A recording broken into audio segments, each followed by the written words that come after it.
The newsreels reinforced Enid Blyton's public face of a devoted mother with two adoring daughters. It's this image the eldest daughter, Gillian, remembers. For me, she was a very, very good mother. She was this enormously stimulating, exciting person to be with. What I think I remember more than anything else is going out for walks with her. And then in the evenings, which was always our special time, we might go down Blackberrying down the lane if it was autumn, or we'd play games, or she'd sit at the piano and sing, she'd read me stories. But the younger daughter, Imogen, remembers no fun and no affection. I felt all the time that I was a nuisance to my mother and that she really didn't like me very much. Imogen's relationship with Enid as a small child was so distant that she didn't even realise who her mother was. I just saw myself as a junior member of a big household. And one of the staff said something about your mother, and I must have just come across a story about a mother being something special. And I remember the incredible shock that the head of the household, this grand lady, was also a mother, my mother. Her children were never very intimate with her, because she was so busy writing books for other children, or for them. It's one of the sad ironies, in a way. How could I write good books for children if I didn't care about my own? You wouldn't like my books if I were that kind of mother. Perhaps she protested so much, when she did say what a happy family we were, because making up for the fact that we weren't really quite so happy. Slam! That was the front door banging. Please, God, let Dad come back.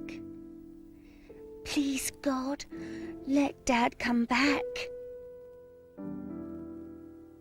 Enid found one escape: writing. She began to invent stories with happy endings. She created a world of self-sufficient children, where most adults were excluded because they were selfish and unreliable. Throughout her writing career, her subject matter would never really change. One wants what one doesn't have, and she had not had what she wanted. And so I find it perfectly understandable that what she wanted, perhaps she put in her books. During her teens, Enid spent as much time as possible away from home. Finally, when she was 19, she left altogether. Nowadays, it sounds extraordinary that you couldn't run in and see your mother any time you wanted to. But when you're brought up in a certain way, you take it right from the word go. You see your mother at certain times a day. For Enid, there was the odd disappointment. She wrote an adult novel, but it was turned down. Every story thereafter was for children. One series of highly successful books starred Enid's pet dog, Bobs. In his letters, Bobs wrote about little Gillian. She always likes me doing this, because you see, she comes to me after tea and I read her the new chapters I've written that day. You might think she would get tired of hearing me read my new books, but no, she never tires of hearing them. I was reading a copy of Sunday Stories, and I saw a bit about Children, How You'll Love My latest books, these two books, and she named them. Gillian and Imogen have read them, and they say they are their favourites. They tell me they are their favourites. And I looked at this, and I thought, but I've never read these books. And I never talked to my mother about books. And I felt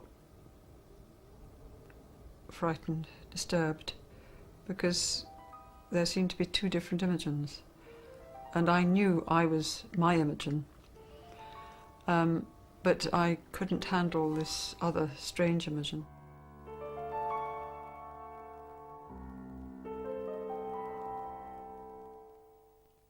Imogen also hardly knew her father. Hugh wasn't good with very young children, but Gillian, 4 years older, had grown to love him. And I particularly remember what fun he was on holiday at seasides. And when the sea came up, it left great islands in the water. And Nice to run away and leave everybody. Dorothy came this morning, thank goodness. She really is a brick. Couldn't do any more work today. Increasingly, Dorothy Richards became Enid's rock. Since she'd acted as her maternity nurse, Dorothy and Enid had grown so close they even celebrated the anniversary of their first meeting. Dorothy gave me chocolates today as it was the 29th. Dorothy and Enid took the children on holiday, without Hugh. Dorothy, not Hugh, helped Enid find the family's new home, Green Hedges in Beaconsfield. Dorothy had her own room there and was a frequent visitor. She'd become Enid's dearest friend. I think probably she was genuinely in love with my mother. I mean, you know, I think that these may have been homosexual feelings that she had. But she would never have harmed my mother. She would never harm anybody. And my mother's love of her, I think, was more that suddenly she had a mother. Or, I mean, people have said, well, it was the kind of crush you have at school, and maybe it was something like that. But I think Dorothy was much more than somebody you have a crush on. I think she was a real guiding light for my mother. But Hugh did believe there was something more in Enid and Dorothy's relationship. Gillian remembers saying what turned out to be her last goodbye. I went down to the station with my father, and he was sort of quite silent. And I do remember being puzzled that my mother didn't come to see him off. And he said to me he was going to be away for quite a long time. And I do remember crying as I went home, because I just felt that things weren't right. I didn't see him again. Imogen's reaction to the breakup was, as always, quite different. I wasn't close to my mother. And the ending of the first marriage and the courtship and the beginning of the new one really had nothing to do with me at all. It was as if next door neighbours. You know, I had no inkling of anything going on at all, because I hardly knew my mother. A few months after the divorce came through, Enid married Kenneth Darrell Waters. Enid now set out to destroy Hugh's future happiness. It's a full-time job being as successful as she is, what with stories, articles and books. Sometimes Gillian and Imogen have to insist that she must relax and play a game with them so that she doesn't overwork. Father, a distinguished surgeon of one of London's big hospitals, joins in too. But they have to be quick to say snap before Mother. Enid had reinvented her family. Hugh was simply written out of the story. Why, Georgina, what's this? Enid may have loved the children she wrote about in her books, but woe betide any real child, including her own, who interrupted her when she was writing. You'll upset your father. I can persuade him. I know I can. If he's in a good mood. Noise levels were so important, and I can remember 2 or 3 occasions when my mother came up very, very angry. And, you know, she really was important to her that it was quiet. I think I was Isabel, the very rude girl. And I had the most wonderful, Isabel had the most wonderful parents who couldn't understand why Isabel was so rude. And at the end of the day, I think Isabel's toys taught her a lesson. I never liked that story. But Enid was attentive to her young fans. She responded to every letter personally, writing hundreds a week by hand.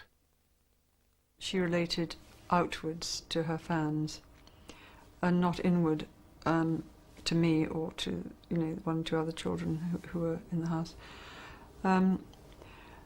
And, I mean, I remember her saying to my stepfather one day, you know, wasn't that a dear little girl who came to see us today? And he said yes. And she said, don't you wish Imogen could be more like that? And I used to think to myself, you know, if I was a fan, would I be nice too? And if a fan came to live here, would they become a nuisance too? And I think I concluded that was the truth. With her marriage to Kenneth Darrell Waters, Enid's emotional life had stabilised.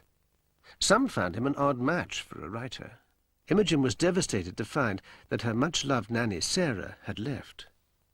I hated my prep school. I really was very, very disturbed and unhappy in there. And I needed to talk. She wasn't there. Enid had replaced the nanny with a middle-aged companion to look after Imogen in the Christmas holidays. But Imogen refused to welcome her and went to bed distraught. Suddenly my stepfather opened the door and he turned the light on. And he started shouting at me. He said that she had gone because I'd been so rude to her. And he said how wicked I was and that I was a terrible nuisance to my mother. It was a real rage, and it was probably the most traumatic moment of my life.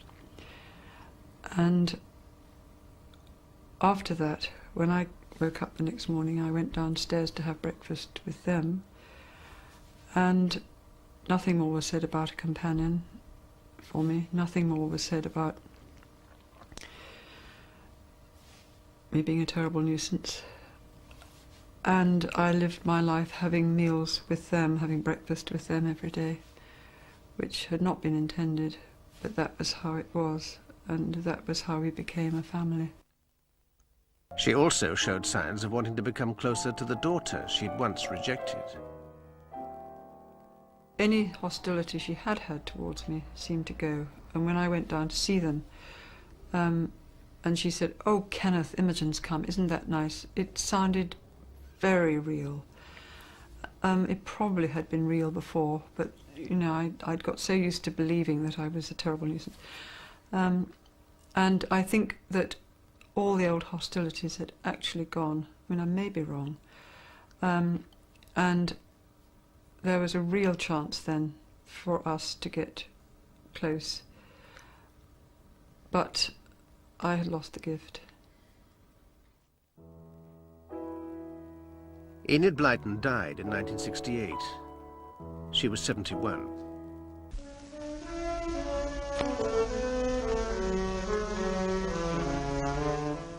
Down at Beaconsfield live two small girls that other children may well envy.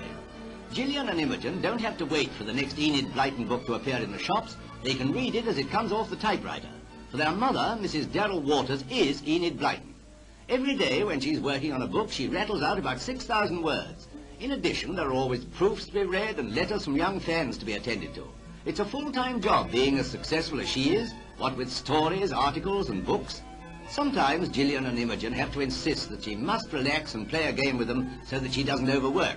Father, a distinguished surgeon at one of London's big hospitals, joins in too. But they have to be quick to say snap before Mother.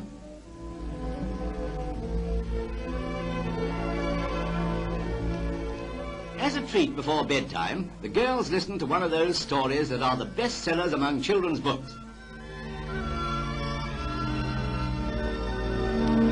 Enid Blyton has turned out over 150 books since she wrote her first. Let's hope there'll be plenty more to delight the children and help their mothers and grandmothers and aunts to solve the birthday present problem.